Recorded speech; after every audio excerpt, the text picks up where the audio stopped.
కంసుడు తన మంత్రులను పిలిచి తన మృత్యువును ఎలా తొలగించుకోవాలి, తనకు ఎవరైతే మృత్యువుగా జనించాడో తనను ఎలా సంహరించాలి అనేందుకు ఓ సభను ఏర్పాటు చేశాడు. ఆ సభలో దైత్యులందరూ కూడా ఓ తీర్మానానికి వచ్చారు.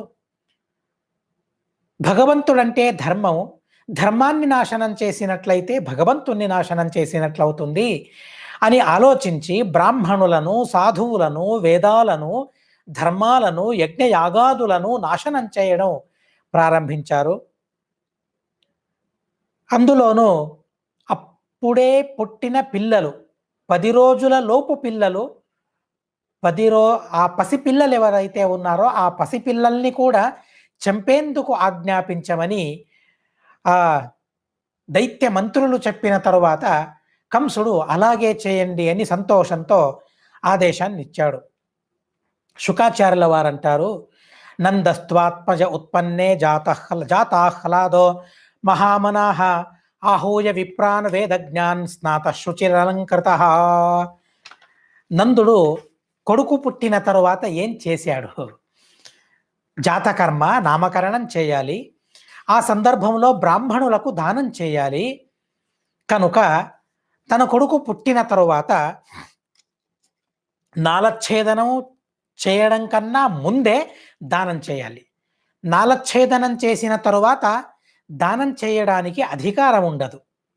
అప్పుడు జననా శౌచం ఉంటుంది. కనుక జననా శౌచం ఎప్పటి నుంచి ప్రారంభమవుతుంది? నాలచ్ఛేదనం చేసిన తరువాత నుండి ఆ శౌచం ప్రారంభమవుతుంది. జననా శౌచం, పురుడు ప్రారంభమవుతుంది. కనుక అంతకన్నా ముందు దానం చేసే అధికారం ఉంటుంది. కనుక ఆ బ్రాహ్మణులను పిలిచారు. స్నాత శుచి అలంకృత, స్నానం చేసి శుద్ధిని సంపాదించుకొని అలంకారాన్ని వేసుకుని అలంకృతుడై స్వస్థేయనం అంటే పుణ్యాహవచనాన్ని చేసుకుంటూ జాతకర్మానికి అనుకూలమైన పుణ్యాహవచనాన్ని చేసుకున్నాడు. పితృవులను అర్చించాడు, దేవతలను అర్చించాడు. చూడండి, కొడుకు పుట్టిన శుభవేళ దేవతలను మనం అర్చించాలి, పితృవులను మనం పూజించాలి. ఎందుకంటే వారి అనుగ్రహం కూడా ఉంటుంది. సత్సంతానానికి వారి అనుగ్రహం కూడా ఎంతో దోహదపడుతుంది. వారి ఆరాధననే మనం చేయడం లేదు. ఇప్పుడు మనకు సంతానం కలిగి ఉండవచ్చు, కానీ ముందు జన్మలో సంతానం కలగకుండా ఎన్ని అవరోధాలను, ఎన్ని ఆటంకాలను మనం చేసుకున్నామో తెలియదు. కనుక మనం ఏ పని చేసినా పితృవులను, దేవతలను అర్చించాలి. వారి అనుగ్రహం వల్ల మనం జీవితాంతం సుఖంగా ఉండగలుగుతాం. కనుక ఆ జాతకర్మ చేసే సందర్భంలో కూడా పితృవులను, దేవతలను అర్చించాడు. 1,00,000 గోమాతలను దానం చేశాడట, ఆవులను దానం చేశాడు. ఎలాంటి ఆవులు అంటే శుభాలంకృతమైన గోదానం తను చేశాడు. ఆవును మాత్రమే దానం చేయడం కాదు, దూడతో ఆవును దానం చేయాలి. ఆ ఆవులు కూడా ఎలా ఉండాలంటే అప్పుడే 10 రోజులు గడిచిన తరువాత, ఆవు దూడను వేసిన తరువాత 10 రోజులు గడవాలి. 10 రోజులు గడిచిన తర్వాత ఆ ఆవును దానం చేయడం యోగ్యమవుతుందని శాస్త్రం చెబుతుంది. అలాంటి సవత్సా గోదానం అని అంటారు, సాలంకృత గోదానం అని అంటారు.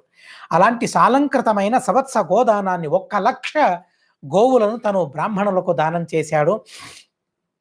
అసలు దానం చేయడానికి అవి ఇవి అనే పదార్థాల తేడానే తనకు లేకుండా పోయింది.